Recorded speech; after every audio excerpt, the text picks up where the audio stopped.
I'm Christian Friedl. I'm an actor from Germany. I'm here at the TIFF with the feature film The Zone of Interest by Jonathan Glazer. It's a movie about a family, um, um, and they have a lovely garden, a lovely house, and Daddy goes to work, but Daddy's work is horrible because he kills people every day. And this is a movie, not only a movie about the Holocaust, it's a movie about us. It started, I had a phone call to do a selfie, to describe myself, to tell why I'm becoming an actor, without knowing uh, any informations, without knowing the script, without knowing what is the potential role in it, only knowing it's a new project of Jonathan Glazer. And then after this, I met Jonathan in London in a pub together with his longtime friend and producer Jim Wilson, and yeah, that was the first time I heard about the project.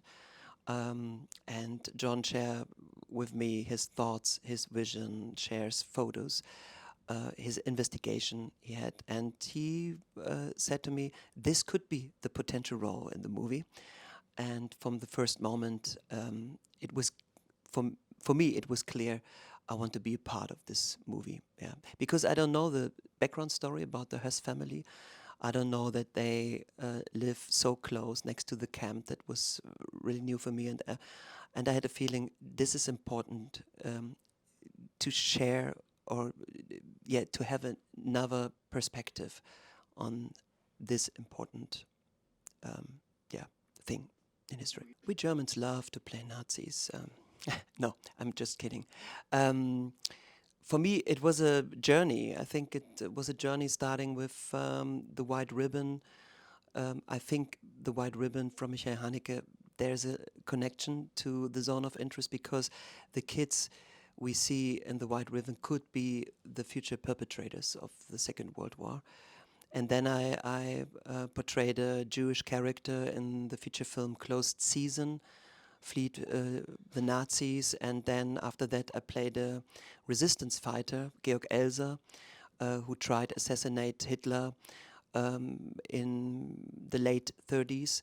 Um, and this journey, maybe it was time, or for me, all these characters are human beings, and I like the idea to portray Rudolf Hess not as an evil Nazi, uh, portrayed as a family father, as an ordinary, sometimes boring person. So, and I like the idea, and yeah, he was a Nazi, but he was a human being too. I read a lot. I heard his original voice. You can hear it at YouTube from the Nuremberg trial. But you hear not only, you don't hear the voice of a perpetrator, you hear a voice of a bureaucrat and a prisoner too. And that was really important for me. But for me, the most important thing were the conversations I had with John and with my lovely colleague Sandra.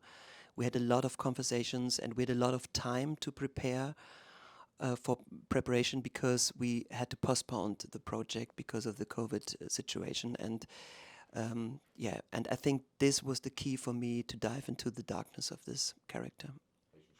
I love Sandra very much, and she's not only an incredible actress, she's an incredible human being, an inspiring personality. And we met many years ago. We had a movie. Our first movie together was Amour Fou by Jessica Hausner. I played Heinrich von Kleist, and she played my cousin. And we had two very funny scenes, and we had the feeling, okay, there's a connection between us. And this was very helpful in this process, and this intense making of this movie.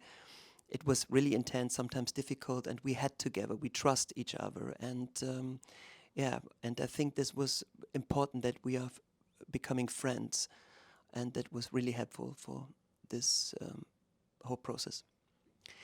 It was unusual because we had some scenes simultaneously, and we had 10 cameras in hidden in this whole set. And that was a really great experience because we had no technical interruptions or something.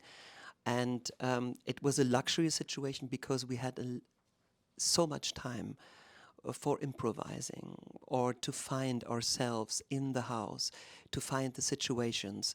And sometimes I said simultaneously. Sometimes I had in one room a conversation with commandants, and the other room Sandra was talking to her friends, and I hear her.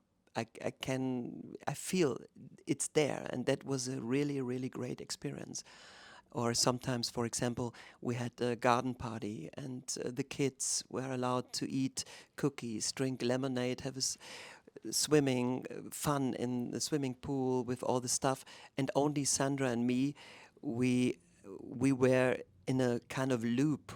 Um, and but I came from the house into the garden and had the feeling, okay, there's a real garden party, and that was really exciting, and I really enjoyed this kind of filmmaking.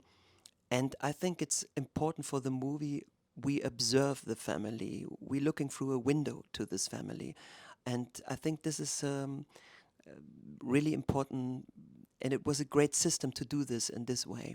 The book was a great inspiration for John to think about it. And I think the title of the book is a great title to describe this area. And but yeah, it's not the book. It's a different story. It's, I think, inspiring by the book. So but we see here clearly the real Hess family, and in the book I think the name is different from the commandant, but Martin Amis was inspired by the real Hess family.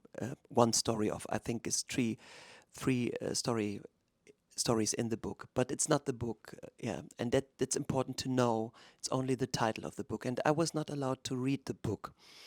Uh, I was allowed. I'm a free person, but John. But John said, "No, no, no. It's different than the book. Read the book after our shooting process." And yeah, I did it.